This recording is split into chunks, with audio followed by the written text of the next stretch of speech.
Hello friends, welcome to விஜயம் kitchen. நாம் இன்றைக்கி செய்ய போகிறது பீட்ரூட் பொரியல். அதுக்கு என்ன தேவையான பொருட்கள்: ஒரு பெரிய பீட்ரூட்டு, ஒரு வெங்காயம், 4 பல் பூண்டு, கொஞ்சம் தேங்காய் பூ, காஞ்ச மிளகா கொஞ்சம், இவ்வளவுதான். ஒரு பாத்திரத்தை அடுப்பில் வச்சுட்டு கொஞ்சம் எண்ணெய் ஊற்றுங்க. கொஞ்சமாக இருந்தால் போதும் வச்சுங்களேன், ரொம்ப தேவையில்லை. கொஞ்சம் எண்ணெய் ஊற்றி அதில் கடுகு, உளுத்தம்பருப்பு, ஜீரகம் வேணுன்னா நீங்கள் போட்டுக்கலாம், வாசனைக்கு நல்லாயிருக்கும். அது போட்டுட்டு தாளிக்கணும். தாளிச்சிட்டு அது கூட காஞ்ச மிளகா போட்டுட்டு அது கூடயே கறிவேப்பிலையும் போட்டுக்கோங்க. அவ்வளோதான், அது தாளிப்பு அவ்வளோதான். அதுக்கு இது உங்களுக்கு ஹீமோகுளோபின் கம்மியாக இருக்கிறவங்க, ரத்த சோகை இருக்கிறவங்க பீட்ரூட் பொரியல் சாப்பிட்டாக்கா ரொம்ப நல்லது. கறிவேப்பிலை போட்டுக்கோங்க. ஹீமோகுளோபின் கம்மியாக இருக்கிறவங்க, அயன் சத்து கம்மியாக இருக்கிறவங்க கூட நல்லது. இதை நல்லா தாளிச்சிட்டு அதுக்கப்புறம் வெங்காயமும் வெள்ளை பூண்டும் வெட்டி வச்சுக்கிறத அதில் போடுங்க. போட்டுட்டு அதையும் வதக்கணும். வெங்காயம் வெள்ளை பூண்டு அதை போட்டு ஒரு கண்ணாடி பதம் வர வரைக்கும் ஒரு நிமிஷம் வதக்கினா போதும். அதை வதக்கி முடிச்ச அப்புறம்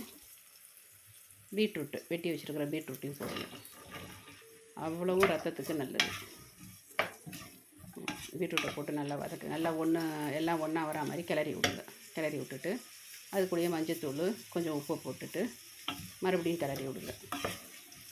கிளறி விட்டுட்டு இது வேகிறதுக்கு கொஞ்சம் தண்ணி வச்சு, சும்மா ரொம்ப வேண்டியதில்லை, கொஞ்சம் லைட்டாக தெளித்து விட்டிங்கனாக்கா நல்லது. அது மாதிரி தான், லைட்டாக தெளித்து விடணும். தெளித்து விட்டாக்கா போதும். ரொம்ப தண்ணிலாம் ஊற்றுனீங்கன்னா குழன்னு ஆகிடும். தெளித்து விட்டுட்டு ஒரு 1/4 மணி நேரம் மூடி போட்டு வேக வச்சுடுங்க. அது 1/4 மணி நேரம் அப்புறம் திறந்து பாருங்கள். அது கலரே டிஃப்ரெண்ட்டாக ரெட்டிஷாக அழகாக இருக்கும். கலரே அழகாக இருக்கும்.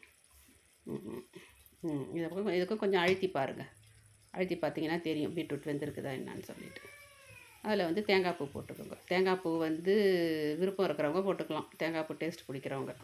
அப்படி இல்லைன்னாக்கா அப்படியே கூட சாப்பிட்லாம். இது ரச சாதம், மோர் சாதம், தயிர் சாதம் எல்லாத்துக்கும் நல்லாயிருக்கும். சைட் டிஷ் நல்லாயிருக்கும். பசங்களுக்கு லஞ்ச் பாக்ஸ்லேயும் கட்டி கொடுக்கலாம். இதை நல்லா கிண்டி விட்டுட்டு ஒரு 2 நிமிஷம் வச்சுருந்துட்டு எடுத்துடலாம். இது ட்ரை பண்ணி பாருங்கள். ட்ரை பண்ணிவிட்டு எனக்கு கமெண்ட் பண்ணுங்கள். தேங்க்யூ.